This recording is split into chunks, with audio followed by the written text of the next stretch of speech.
Okay, so in this video, I'm going to draw a picture of the phylogeny of animals. And animals are pretty good, well-established monophyletic kingdom.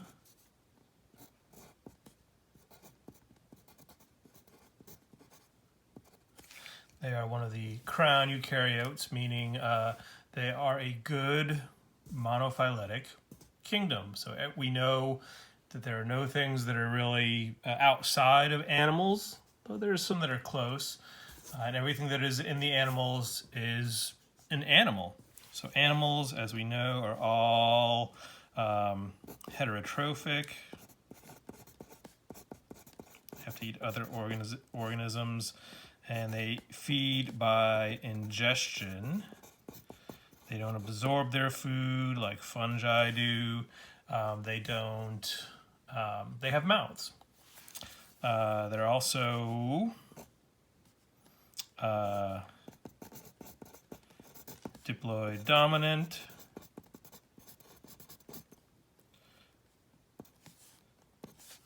Or in other words, they have gametic meiosis.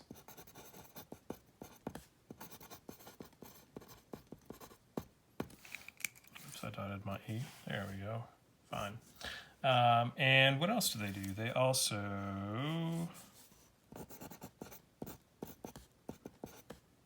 multicellular, no cell walls,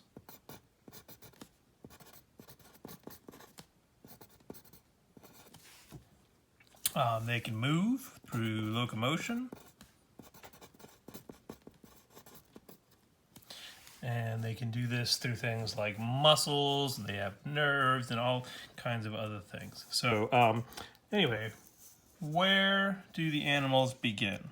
Well, even at this first branching here, things are kind of dodgy. So for years and years and years, we said that the most basal organisms are sponges. Sponges in the phylum Porifera, because they only have a cellular level of organization. They don't have true tissues. They don't seem to have nerves, and no planes of symmetry. And they're sessile, which, you know, most things that are sessile we think of as being somehow less complex than organisms that can move. That's not always true, though. So the sister group to the Porifera was everything else that was an animal. So sometimes the Porifera were even put into a group called Parazoa, which means on the side of animals, and then the rest of the animals were called either the Metazoa or the Eumetazoa, or something like that, meaning like these are like the true animals. And then this next branching point led to a group that was called the Radiata, which included Cnidarians, the phylum Cnidaria, and it used to be this group called the Ctenophores, or the comb jellies, which used to be thought to be part of the phylum Cnidaria, and then they were split out, and they said, no, they're not Cnidarians, they're their own kind of thing, and now we're thinking something even newer and differenter, which I will get into in a second. So then, sister group to the Cnidaria and the Ctenophora, which we used to call the Radiata, because they're all radially symmetrical, kind of, sort of. There were the Bilateria, or the bilaterally symmetric animals. But recently, there has come some new data that has taken this tree and especially what's happening down here and kind of throwing all of that into question. So what's this new tree look like? So this new proposed tree says that the most ancestral lineage, the thing that that branched off first down here, was actually these comb jellies that are the Ctenophora. And that from that, the branch from the Ctenophora, we get the Porifera, the sponges, and then we get everything else. So this is kind of the new way of looking at things, and this is from data coming from the new era of genome-level research, or genomics.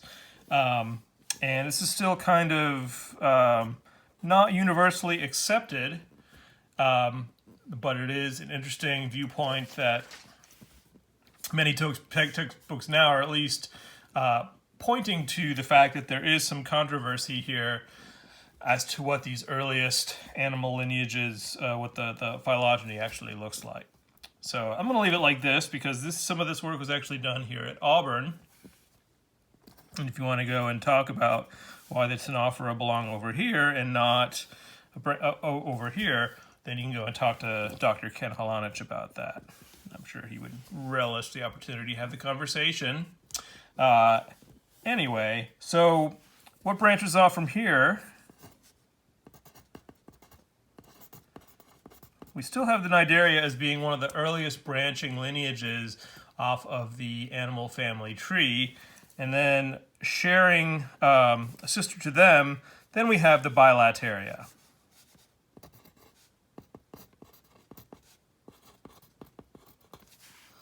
Okay, so when we get to the Bilateria, who comes next? Who's at the next goalpost here?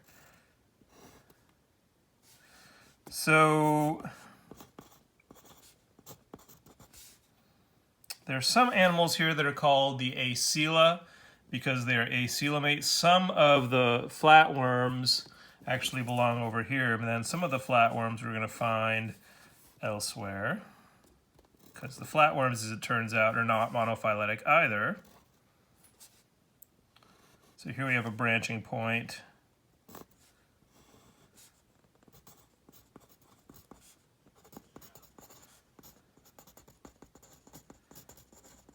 And then we have the rest of the Platyhelminthes in a group that breaks off here.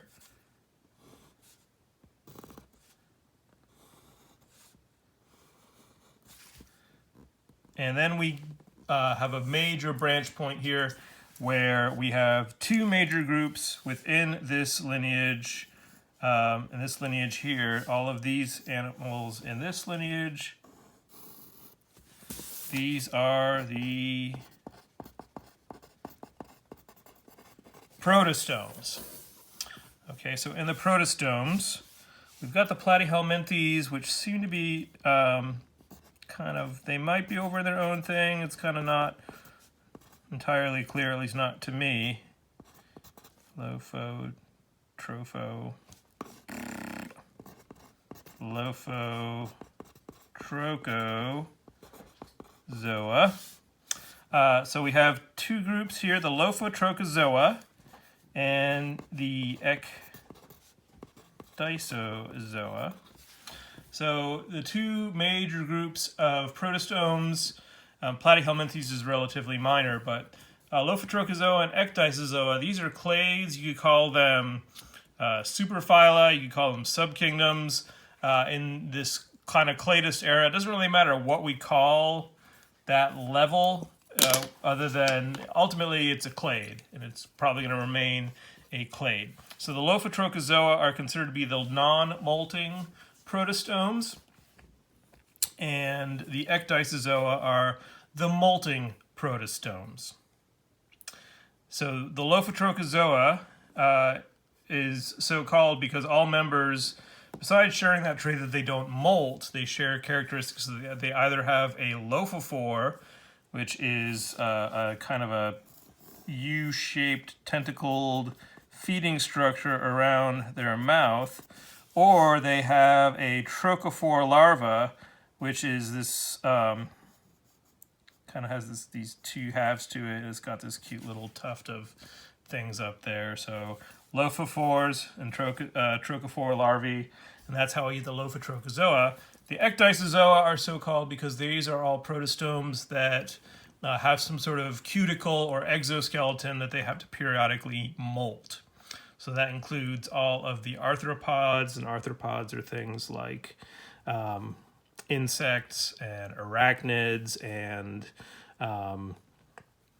crustaceans, millipedes, centipedes. Those are all part of the ecdysozoa. Okay, so those are all the protostomes, which means we have to figure out what's going on this branch over here, and that leads us to really two main divisions. These are actually considered to be good phyla over here. We've got the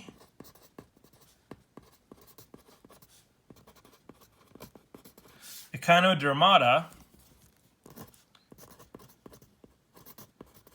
and the Chordata. And these groups, these phyla, are the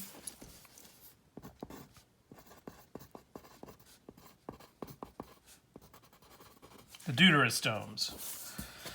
So the protostomes, protostome means first the mouth, and that has to do with something that happens during embryological development, where the first point at which we go from having just one hollow ball of cells to having a ball of cells with two layers, an inside and an outside layer, that first poking in at what's called the blastopore develops into the mouth in protostomes. In deuterostomes, that first poking in point called the blastopore turns into the anus. And then, because what's happening there is you have, so this is not really a horseshoe, it's really a ball with one end poked in. We've got a blastopore. And we've got endoderm. And we've got ectoderm. And eventually we're going to have mesoderm. But eventually this poking in point is going to reach all the way through to the other side and form the gut. So eventually this is going to be the gut in this embryo. That's what we're drawing here. That's developing. So in some animals, the protostomes, this blastopore, that first point where things get poked in, becomes the mouth. But in chordates, like you are over here in the chordata, the blastopore becomes the anus, and the other kind of the other end of the gut ends up becoming the mouth. So this is going to become, that's where your mouth formed, and your blastopore is now your anus. So this is kind of an overview of the animal phylogeny. Again, back here, what's going on back here. This is kind of new information, not universally accepted, but the data is strong and getting stronger. But